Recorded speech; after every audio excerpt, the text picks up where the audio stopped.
Alors, merci d'être venu pour ce rassemblement. C'est un moment très important pour la France insoumise et la gauche en général. Selon les sondages, actuellement, on est à 2 ou 3 points du second tour. Et les propositions de la France insoumise, elles ont été soumises à des sondages. Et pour la plupart de ces propositions, elles sont plébiscitées à hauteur de 60, 70, 80 ou 90% d'approbation pour ces propositions-là. Donc pour nous, l'essentiel, c'est de faire parler de nos propositions. Parce qu'il y a beaucoup de chances que ça tombe dans l'oreille d'un convaincu qui ne le sait pas encore parce qu'il n'a jamais entendu parler des propositions de la France insoumise. Alors je vous invite, pendant les 2 prochains jours qui nous restent, à aller parler à tout le monde autour de vous, leur expliquer ce qu'il y a dans le programme, venez prendre des affiches, des tracts, tout ce qu'il faut pour les convaincre qu'un autre monde est possible. Alors, je vais laisser la parole à Michel Philippot, qui est le coordinateur de la bifurcation écologique, du livret sur la bifurcation écologique. Merci à lui. Du Parlement. Voilà, je suis avant tout membre du Parlement de l'Union populaire. Voilà. Bonjour les Dinois, ça va? On est chaud? Il y a une dynamique incontestable qui commence à naître partout. Aujourd'hui, il y a presque 50 réunions publiques en France au moment où je vous parle. Et sur les 2 jours, on en aura entre 80 et 100. Hier, il y a eu un meeting en hologramme dans 12 villes à la fois. On était 200 000 sur les réseaux sociaux et on était plus de 20 000, je vais dire, en direct à les suivre. Il y a eu chaque semaine plus de 30 réunions publiques dans plein d'endroits en France, sans la présence de Jean-Luc, et on avait en moyenne entre 150 et 800 personnes. Alors aujourd'hui, on est, selon les sondeurs, à 17%, mais on est peut-être bien plus haut. 35% des électeurs ne savent pas du tout encore pour qui voter aujourd'hui. Et d'abord, est-ce qu'il y en a parmi vous qui viennent pour la première fois à une réunion? Voilà, déjà 1, 2, 3, voilà. Alors tout simplement, pour savoir, l'avenir en commun, le programme complet, toutes les propositions font entre 60 et 90% de la population. Ça veut dire que normalement, on devrait avoir entre 60 et 90% des votes. Mais ce n'est pas le cas parce qu'on a des médias qui, du matin au soir, ne parlent pas de notre programme en tant que tel, mais parlent de plein d'autres choses que ça. Et donc, qui gagne, par exemple, plus de 4 400 €? Eh bien, non, moi non. Je suis au chômage. Donc il y en a peu certainement, mais en tout cas même, c'est pas un handicap pour pas voter Mélenchon, mais 92% des personnes vont voir leur impôt diminuer. Qui a plus de 12 millions d'euros? Parfait. Mais même si tu gagnes plus de 12 millions d'euros, il y aura d'autres raisons pour voter Jean-Luc Mélenchon. Mais par exemple, c'est ceux qui gagnent plus de 12 millions d'euros à qui on va prendre l'héritage. Mais on ne va pas le prendre, en fait. On va essayer que tous les jeunes, aujourd'hui, puissent avoir une allocation d'autonomie. Et enfin, et surtout, qui a une planète B? Et ça, il n'y a personne. Et c'est 100% des êtres humains qui devraient être d'accord avec le programme de l'avenir en commun. Je vais vous parler de la question écologique parce que c'est quand même mon domaine de prédilection. Et je voudrais simplement vous dire que l'effondrement lié à la catastrophe écologique a commencé. L'effondrement est là. Il n'a pas encore pris l'habit des films hollywoodiens, il se vit dans l'ombre. L'effondrement est bien là pour beaucoup d'entre nous. Pendant plusieurs mois, des militants de la France insoumise ont été auditionnés des centaines d'habitants des Hautes-Alpes et on a écouté micro à la main et le constat est sans appel, pas mal d'entre nous vivent un cauchemar éveillé. Et c'est ce qui a frappé l'anthropologue qui analysait nos auditions. Pour pas mal d'entre eux, un emploi perdu qui ne rémunère plus, un logement indigne où l'on n'arrive plus à se chauffer en hiver et où l'on crève de chaud en été. Pour d'autres, c'est l'essence qu'on n'arrive plus à payer, les services publics qui ont disparu. Tout devient compliqué quand tout est cher. Tirer de l'argent, se soigner, mettre ses enfants à l'école. L'effondrement, c'était Sébastien qui avait perdu son travail de saisonnier et qui se retrouvait à dormir dans les rues de Gap. C'était Dominique qui vendait ses châtaignes à la sortie des stations de ski et qui, à cause du Covid, les stations de ski étaient fermées.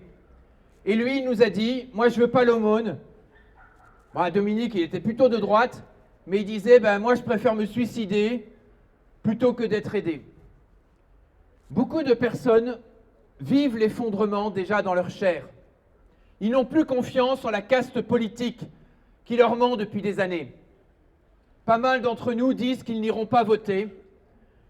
Et en tout cas, ils ne font aucun lien avec la crise écologique dans ce que je suis en train de vous dire. C'est du social tout ça? Non, c'est de l'écologie pour moi. Parce que la crise sanitaire que l'on a vécue, liée à un système d'élevage, où l'on concentre des milliers d'animaux au même endroit, n'aurait aucun rapport avec l'écologie. Parce que l'élévation du coût de l'essence, du chauffage, n'a aucun rapport avec la crise des matières premières. Parce que la perte du travail dans nos régions, moi c'était les Hautes-Alpes, de moyenne montagne, n'a aucun rapport avec le bouleversement climatique. Parce que nos agriculteurs, qui n'arrivent plus à prendre un SMIC, ne vivent pas la crise écologique et économique en face parce qu'on leur a vendu du rêve. S'ils se suicident souvent, c'est parce qu'il y a un système qui s'est effondré. Eh bien, l'effondrement, moi, je l'ai vécu aussi. J'habitais à côté de la plus grosse cimenterie d'Europe. Elle avait décidé de valoriser des combustibles de substitution, ce qui veut dire, sans la novlangue, brûler des déchets toxiques et dangereux pour se faire du fric pour les actionnaires, et plus de fric, toujours plus de fric. L'effondrement, c'était un jardin rempli de plomb quand on voulait nourrir ses enfants de son potager. L'effondrement, c'était les voisins, les enfants malades du cancer. L'effondrement, c'était ces ouvriers de l'usine qui étaient obligés de travailler avec ces nouveaux combustibles. Bref, on a essayé de militer 3 ans contre ce projet. Et la commune, à la fin, elle a accepté qu'on brûle les déchets en échange de la construction d'un stade de foot. Voilà c'est quoi la politique et c'est quoi qui nous dégoûte tous. Et nous, on est partis de là-bas, à vélo. On a testé le militantisme, on a testé la recherche d'autonomie, on a accueilli des personnes dégoûtées d'un monde où il n'y avait plus d'harmonie entre les humains et avec la nature. Et après des années de joie et d'impasse, à la fois dans le militantisme que j'avais vécu et puis dans la recherche d'autonomie, je me suis dit qu'il ne s'agissait pas simplement de faire sa part de colibri quand il y a un monde qui s'écroule et quand quelques oligarques vivent l'effondrement comme une aubaine. Et oui, la crise économique, la crise écologique est une aubaine pour l'extrême finance. Amazon a multiplié ses gains pendant la crise Covid. La gestion des déchets était une aubaine pour Lafarge. Et aujourd'hui, la guerre en Ukraine fait le bonheur de certains financiers. La réussite des uns se nourrit de l'effondrement des autres. Vous l'avez vu avec la crise sanitaire. Demain, les crises écologiques gérées par l'extrême finance n'auront que comme seul levier la restriction de nos libertés. Et c'est ça le problème. L'écologie à la Macron ne changera pas nos systèmes de transport. Elle augmentera le prix du diesel jusqu'à 2,30 €, 2,50 € et elle privera plein d'entre nous de se déplacer. L'écologie capitaliste ne changera pas nos modèles constructifs. Elle augmentera le prix du chauffage et des gens n'arriveront plus à se chauffer ou à climatiser. L'écologie à la Macron ne changera pas le système agricole. Elle fera crever des paysans parce qu'il y aura du bio qui sera produit d'ailleurs et même si eux font du bio, il y aura des produits qui viendront de tous les pays du monde et eux crèveront. Les haineux ne s'attaqueront pas au système de grand déménagement du monde et de ses accords de libre-échange. Les racistes ne s'attaqueront pas à la montée des eaux qui fera fuir des centaines de personnes. Ils ne s'attaqueront pas aux causes des guerres qui font quitter à tant de personnes leur territoire. Et quand aucune des migrations n'aura été traitée, ils seront là et ils accuseront tous les malheureux d'avoir quitté leur terre. Dans la crise écologique, on vous nourrit de l'émotion toujours de la conséquence et on ne s'attaque jamais aux causes. L'écologie des haineux et du capitalisme s'attaque à notre triptyque républicain. Liberté, égalité, fraternité. Il s'attaque à la restriction des libertés individuelles. Vous l'avez à peine aperçu avec la crise sanitaire. Vous le vivrez encore plus dans leurs autres crises écologiques, parce que des pandémies nouvelles, il y en aura. Des pandémies, il y en aura, pourquoi ? Parce que d'abord, c'est pas fini, et les concentrations animales avec H1N1, un jour, ça peut passer par l'homme. Et enfin, avec le réchauffement climatique, la fonte du permafrost, eh bien, fera que des nouveaux virus vont apparaître. Et donc, après avoir montré du doigt à ceux qui ne font pas assez d'efforts, peut-être ils iront inventer des passes pour les bons petits écolos. On excite les gens avec les conséquences et jamais on ne s'attaque aux causes du système et les conséquences, c'est vous qui allez les subir. Ce sont nos valeurs fondatrices de liberté, d'égalité et de fraternité qui sont en danger et il faut reprendre urgemment les manettes du camion fou du capitalisme débridé tenu par quelques oligarques. 6 personnes en France gagnent autant que 23 millions de personnes. Alors moi, je vous propose une méthode.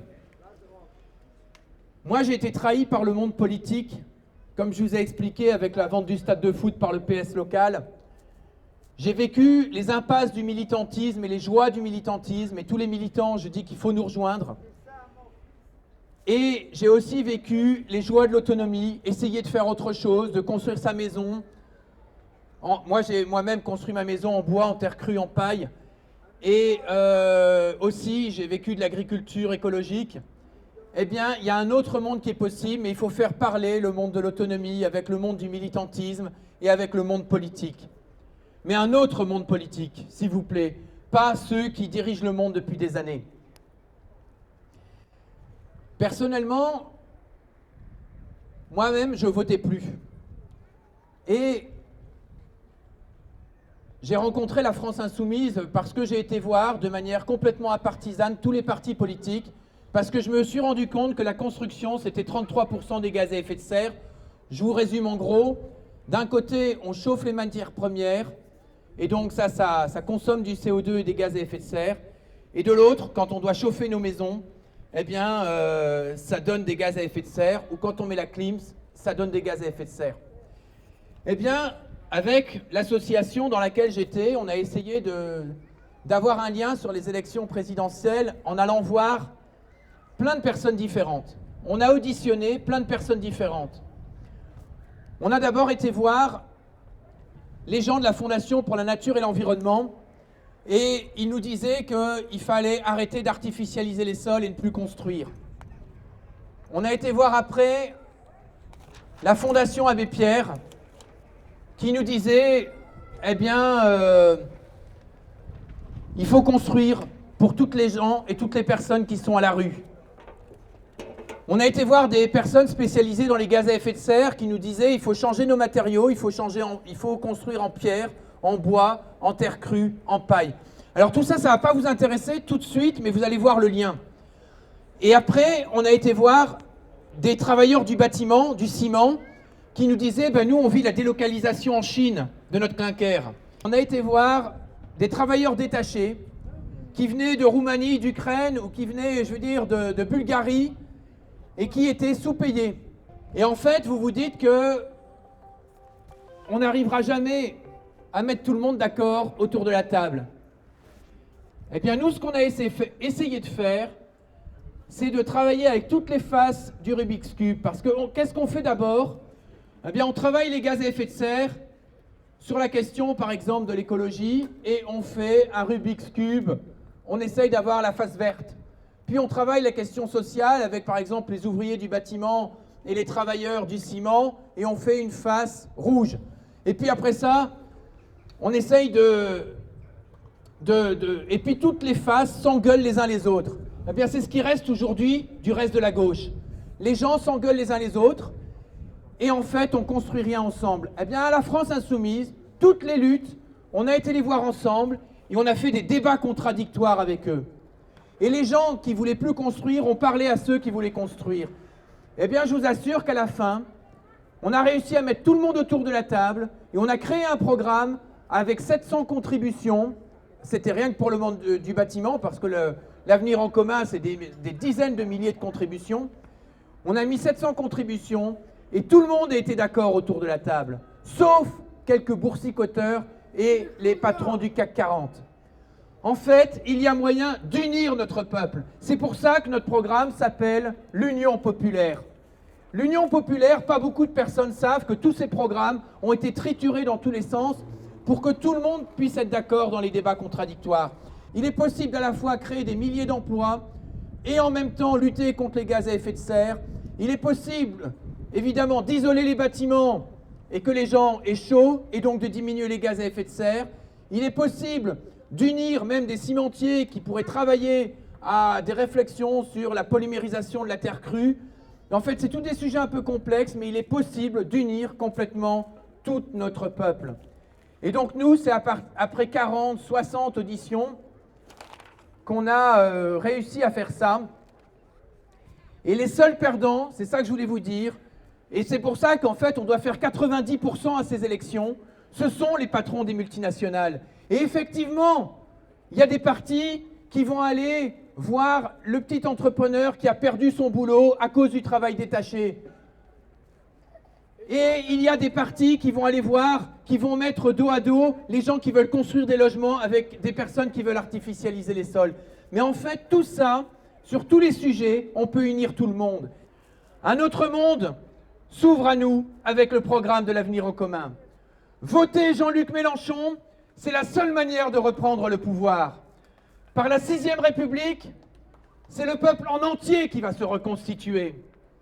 Et cette victoire, ce sera la nôtre, ce sera la vôtre. Le 10 avril, choisissez.